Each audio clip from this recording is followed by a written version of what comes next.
Hey, what's up guys? This is Anthony from Anthony's Customs, and for this review, we are looking at the Variable Action Heroes one-piece NICO Robin figure, which I have to say I was pretty worried about after receiving the Boa Hancock. She definitely left a little bit to be desired. Luckily, this figure, for the most part, corrects all of those problems and turned out to be one of the better VAH one-piece figures. So let's go ahead and get it off the stand and take a closer look. This figure stands roughly 19 centimeters, which makes it just about just shy of 7.5, closer to 7.25 inches. Of course, you can adjust the way the legs are posed to adjust the height a little bit, but that's pretty much what it's gonna be. So first thoughts on the figure is that the paint job is pretty fantastic. There's a little bit of excessive shading for the elbows and wrists, but otherwise it's really good. If you look at this, is that called a sarong? Whatever that thing is. If you look at her skirt thingy, there's tons of really nice subtle shading on that throughout this, kind of like salmon color, and then down here we have even more. The paint job for this, I guess it's like leaves and flowers, whatever that is, it's pretty solid, pretty good. The white could be a little bit more opaque, but it's still pretty nice. And then if you look at the blue part of her outfit, there's a lot of shading going on, and it looks really good. They painted the zippers well, and that flower thing is painted well.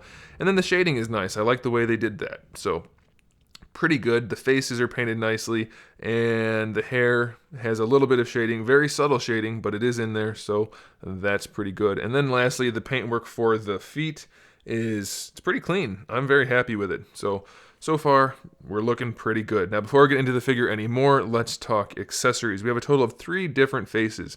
One kind of a stern face looking off to the right, one slightly softer looking face looking off slightly to the left, and then one face with her eyes closed. And they're all painted very nicely.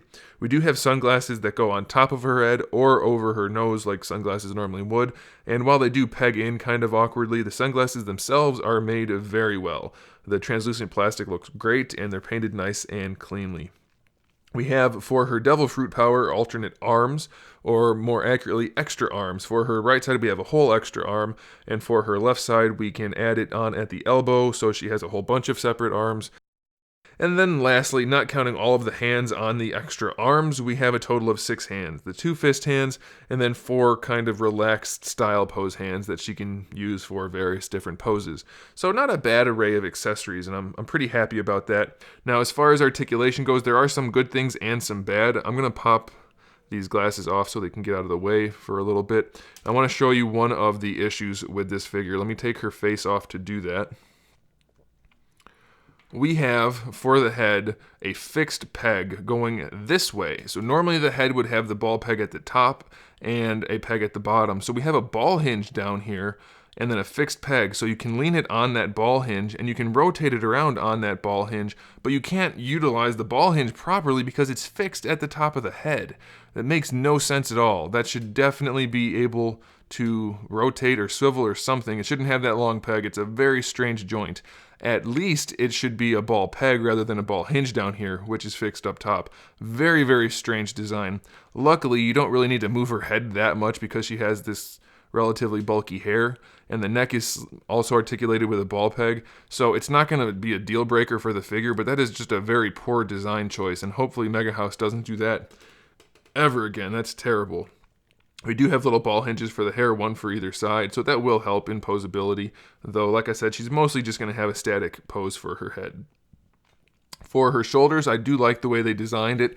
Not quite as advanced as some of the other figures, but it doesn't really need it. We have a standard butterfly. Let's get the hair out of the way. So we have a standard butterfly going horizontally, and then we just have a ball hinge, which works really nicely. You can raise the arm all the way up, way past horizontal, so that's good.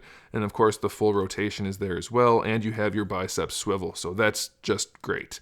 Single jointed elbow, but you get way better than 90 degrees, so that's good. And then we have our ball hinge for the wrist as well, which, as you can see, it will be limited by the sculpt to a degree, but I mean, that's how all ball hinge wrists work. So elbows and shoulders and everything, really good.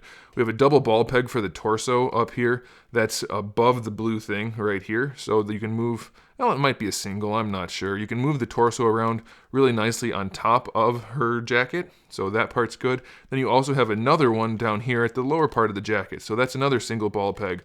So you can move her torso around very well. You should be aware that it can pop off relatively easily, but you don't want to worry about that because it gives you an unintentional side effect, which I'm sure many of you will like. This part is removable when that happens.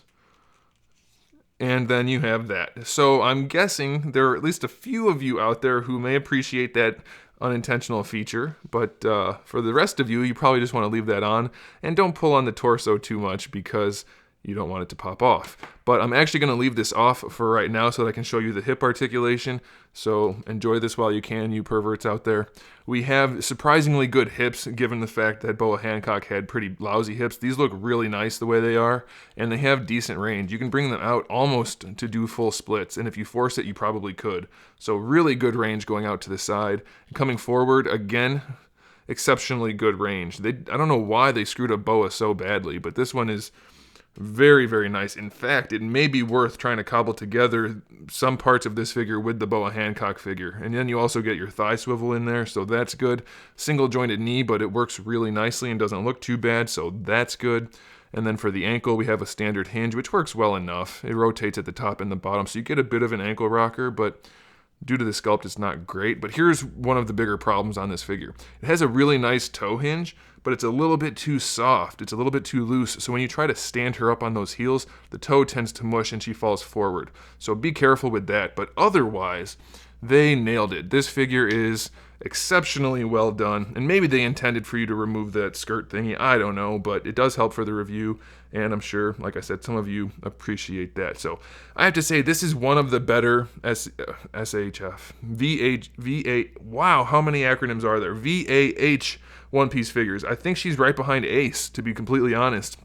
We do have that issue with the head and the issue with the toes, but otherwise she's pretty darn good. She is a really solid figure, and I'm happy to have her. So there it is, guys. Thanks for watching.